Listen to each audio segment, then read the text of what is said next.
Сәлеметсіңдер ме балалар? Бүгін біз 3-ші сынып 18-ші сабағымызды бастаймыз.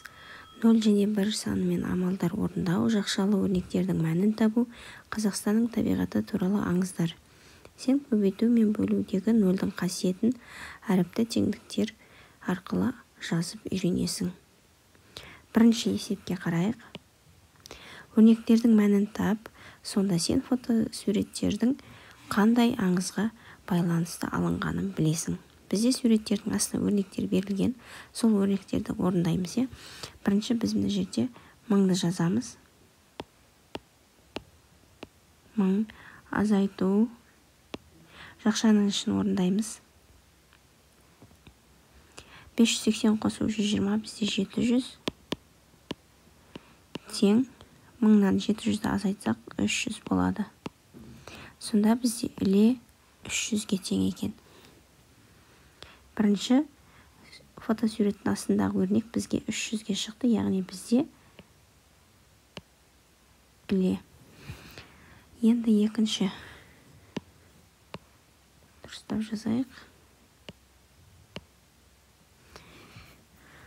Енді келесі бізде екінші фотосуреттің астындағы өрнекті шығарайық. 930 азайту, жақшаның ішінде 1000 азайту 470. Тең, біз 930-ды жазып аламыз. Азайту белгісін қоямыз. 1000-нан 470-ті азайтсақ 530.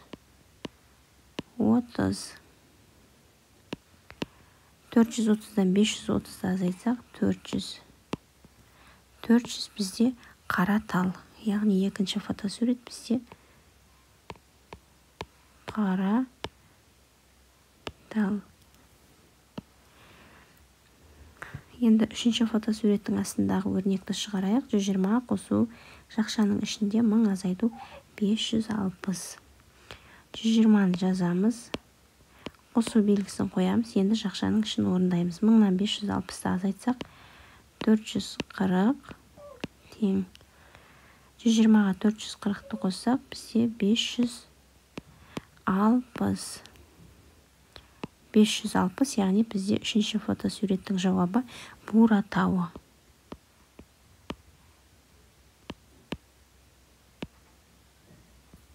Міне бірінші есепті осылай шығарып дәптерімізге. Келесі екінші есепке қарайық. Қимақ қағаздардағы өрнектерді пайдаланып 2-2-ден тура теңдік және теңсіздік құр. А есебіне қарайық. А есебінде бізде қимақ қағаздарға өрнектер берілген. Солармен құрастырайық. Міне біз мына жерде 3 қосу 5, 8 болады. 8 бөлу 1, 8 болады, яғни тең болады. Бұл тура теңдік. 1 көбейту 4 бізде 4 болады, 4 көбейту 1, 4 болады. Яғни тең болды, тура теңдік шықты.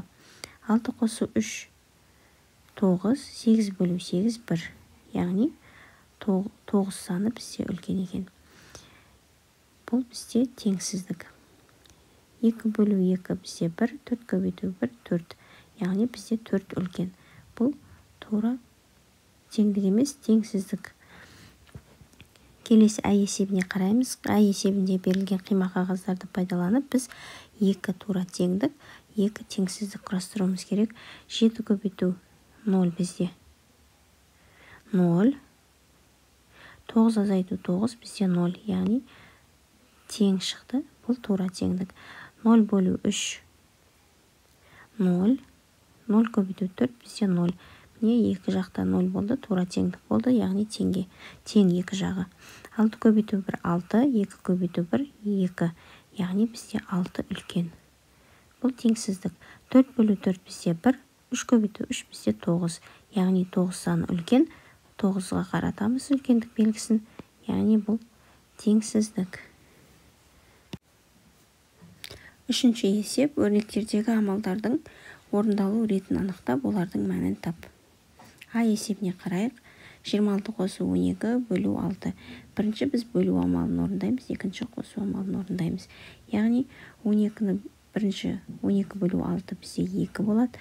26 қосу 2 тең 28. Келесі өрнекке қараймыз.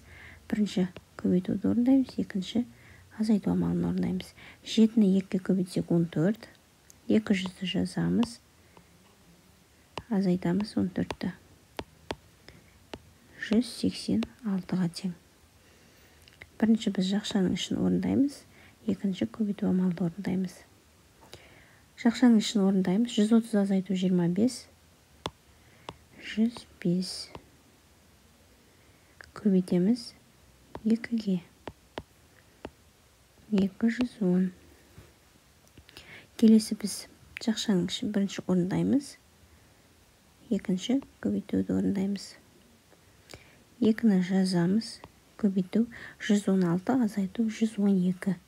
Бізде жауабы 4 болады. Яғни 2 көбейту 4 бізде 8-ге тең.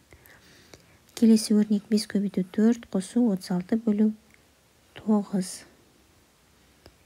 Бірінші, екінші, үшінші шығарамыз. 5 көбейту 4 бізде 20. Қосуды жазамыз. 36 бөлу 9 бізде 4. Жауабы 24. Келесі бізде бірінші көбейтуді орындаймыз. Екінші, үшінші орындаймыз.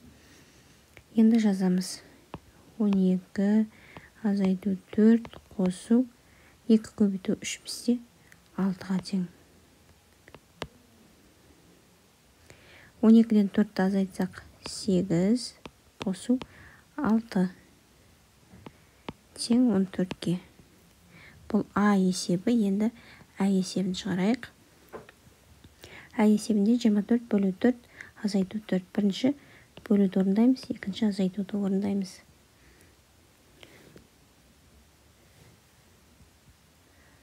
6, 24-ті 4-ке бөлсек 6, азайту 4 тең болады 2. Бірінші бөлуді, екінші көбейтуді орындаймыз. 6-ны 18-ге бөлсек бізде 3 шығады. Көбейту 2 тең 6. Келесі өрнек 630, азайту 120, қосу 240 өрнегі берілген. Бірінші азайту, екінші қосу амалы. 630-дан 120-ны аламыз. Сонда бізде бұл жерде 510-ға тең. Қосу белгісін қоямыз. 240. Жауабы бізде 750-ге тең. Келесі 630 қосу жақшаның ішінде 120 қосу 241. Жақшаның ішін орындаймыз. Екінші азайту амалын орындаймыз. 630-ды жазамыз. Азайту белгісін қоямыз. Жақшаның ішін орындаймыз. 120-ға 240-ды қоссақ 360. 630-дан 360-ты азайтсақ 270 санына тең екен. Келесі өрнекті орындаймыз. Жақшаның ішінде 14 азайту. 14 қосу 6. Жақша жабылған. Бөлу 2. Қосу 560. Бірінші жақшаның ішін орындаймыз. Екінші бөлу. Үшінші қосу амалын орындаймыз. 14-ке 6-ны қоссақ бізде 20. Бөлу 2. Қосу 560. Тең. 20 бөлу 2. 10. Қосу 560. Тең бізде 570-ке.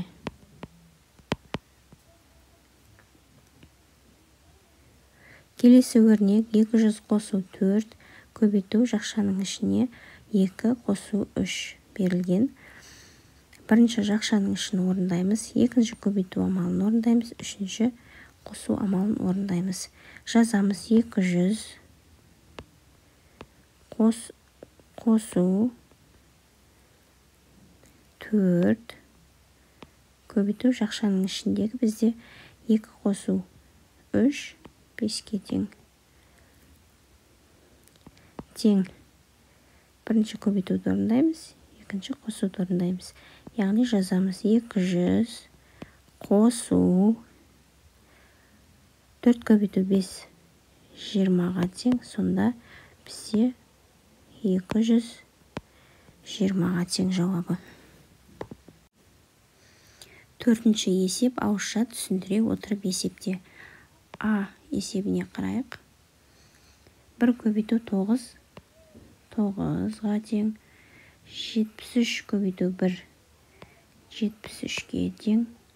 1 көбейту 4, 4-ге тең. 8 бөлу 8, 1-ге тең. 6 бөлу 6, 1-ге тең. 5 бөлу 5, 1-ге тең. 23 бөлу 23, 1-ге тең.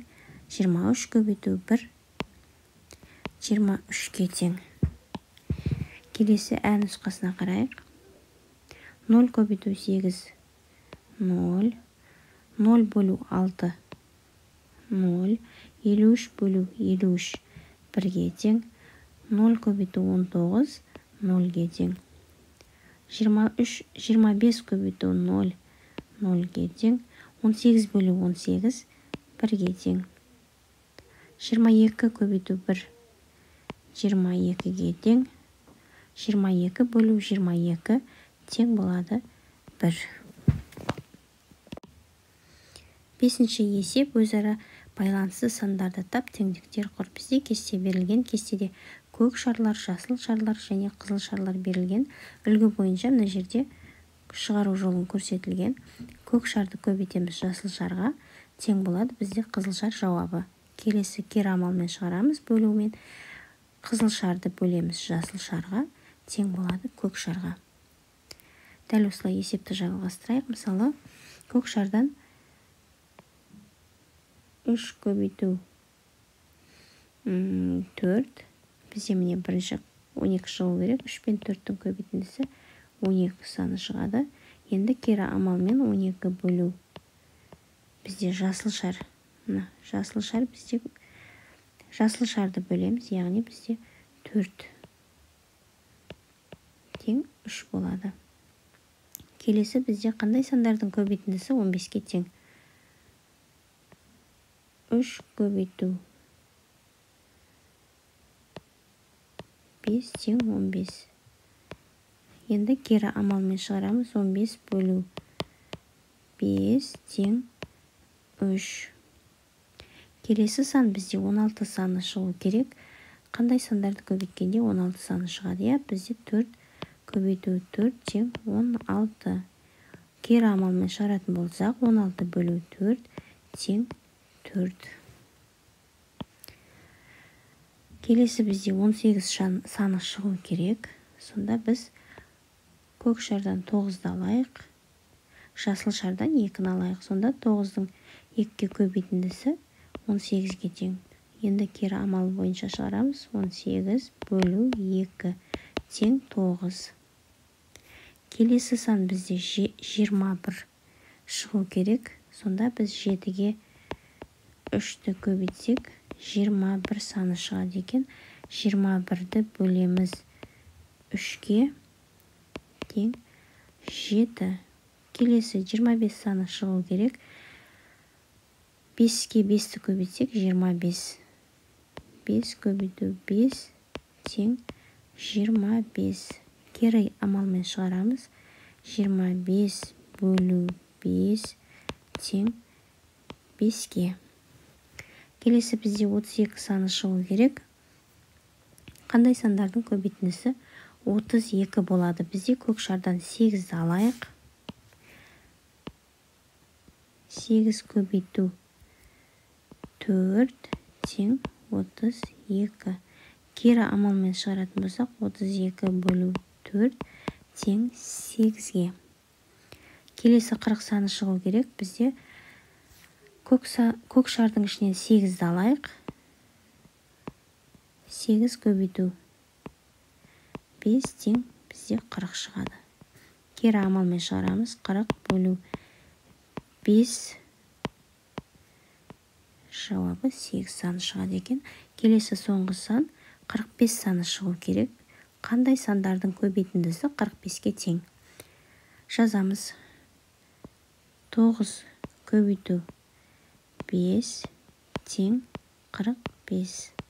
Кері амалмен шығарамыз. 45 бөлу 5 тең болады 9-ға. Алтыншы есеп қысқаша жазылуы бойынша есеп құрастырып оны шығар дейді. А нұсқасына қарайық. Мұрат 8 беттен 6 әңгіме оқыды. Камила 7 беттен 9 әңгіме оқыды. Камила мен Мұрат бір-бірінен қанша бет артық оқыды? Берілген жазып аламыз дәл осылай. Енді Мұраттың қанша бет оқыған табу үшін біз 8-ге 6-ны көбейтеміз. 48 шығады. Енді Камиланың қанша бет оқығанын табу үшін 7 көбейту 9 бізде 63 шығады. Яғни үлкен саннан кіші санды азайтамыз. Сонда Камила 63 бет оқыды. Мұрат 48 бет оқыды. 63 азайту 48 тең 15. Сонда бізде Камила Мұраттан 15 бет артық оқыды. Келесі бізде 6-шы есептің ә нұсқасына қарайық. Болғаны 9 беттен 4 ертегі және 6 беттен 3 ертегі. Оқылды 50 бет, қалды қанша бет табуымыз керек? Болғаны бізде 9 бет 4 ертегі. 6 беттен 3 ертегі. Бізде барлығы бар. Болғаны біз осы барлығы бетті тауып алу үшін біз жақшаның ішіне алып 9 көбейту 4 қосамыз 6 беттен 3 ертегіні. Бізде оқылған 50 бет. Осы оқылмаған бетті жақшаның ішін бірінші орында аламыз. 9 көбейту 4 қосу 6 көбейту 3 бізде жауабы 54 шығады. Енді бізде барлығы 54 бет екен. Енді бізде 50 оқылды 50 бет. Енді біз барлық беттен оқылды 50 бетті азайтамыз. Бізде сонда 4 шықты. Сонда жауабы оқылмаған 4 бет қалды. Келесі бізде 7-ші есеп.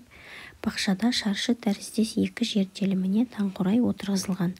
Сен оларды периметрі бойынша сыммен қоршауға тиіссің. Егер әр жер телімінің ұзындығы 5 метрге тең болса, онда саған қанша метр сым қажет? Бізде бұл жерде периметрін табуымыз керек. Периметрдің формуласы бізде 4 көбейту А. Ұзындығы бізде 5 метр. Жер телімі 2.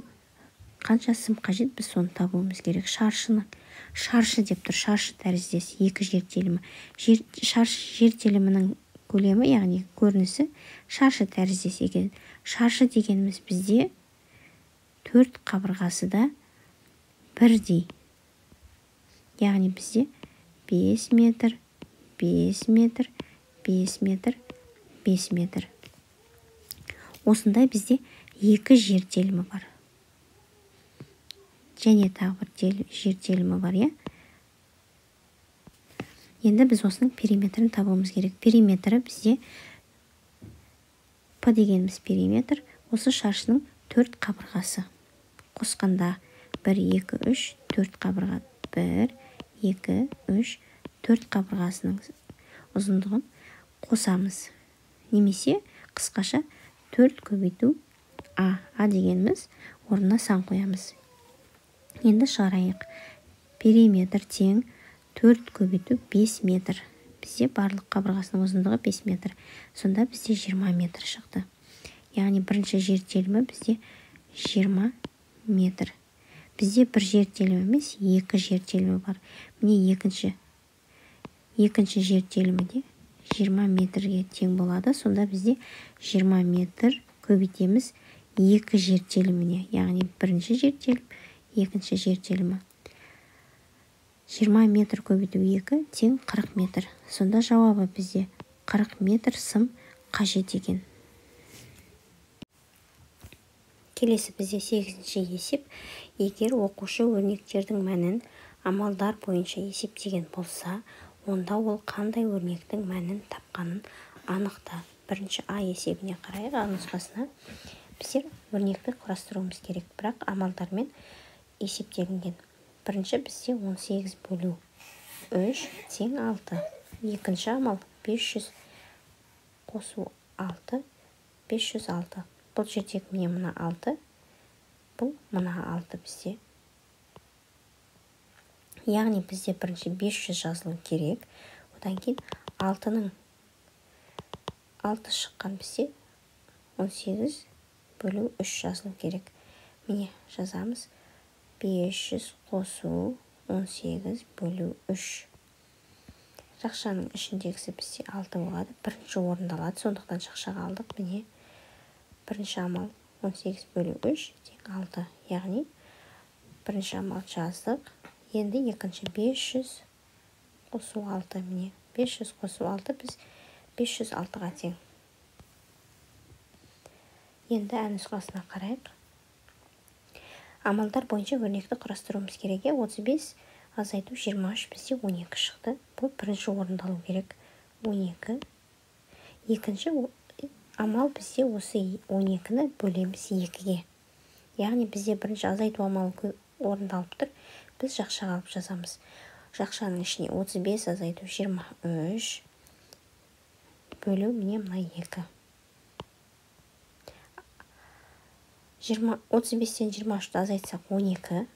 Міне 35 азайту 23 тең 12. Енді осы 12-ні бөлеміз 2-ге. 12 бөлу 2 тең 6 шықты. Бірінші жақшаның ішін орындадық. Міне бірінші амал. Екінші амал 12 бөлу 6 тең 6. Бұл А есебі. 8-ші есептің бұл нұсқасына қарайық. Амалдар берілген. Амалдар бірінші 27 бөлу 3 бізде 9 шығады. Енді 5 көбейту 9. Бұл 9 дегеніміз міне мына 9. Сонда 5 бірінші тұрады бізде. 5 міне көбейту белгісін қойдық. Жақшаның ішіне 27 бөлу 3. Жақшаның ішіне аламыз. Бірінші орындалу керек. Себебі 9 міне жерде екінші болып тұр. Жазамыз. 5 көбейту жақшаның ішіне 27 бөлу 3. Енді осы өрнекті бірінші жақшаның ішіне орындаймыз. Екінші көбейтуді орындаймыз. Қарайық енді. 27 бөлу 3 міне бірінші амал тең 9. Екінші бізде 5 көбейту жақшаның ішіндегі 9 шықты. 5 көбейту 9 45-ке тең. Осымен 18-ші сабағымыз аяқталды. Келесі кездескенше сау болыңыздар.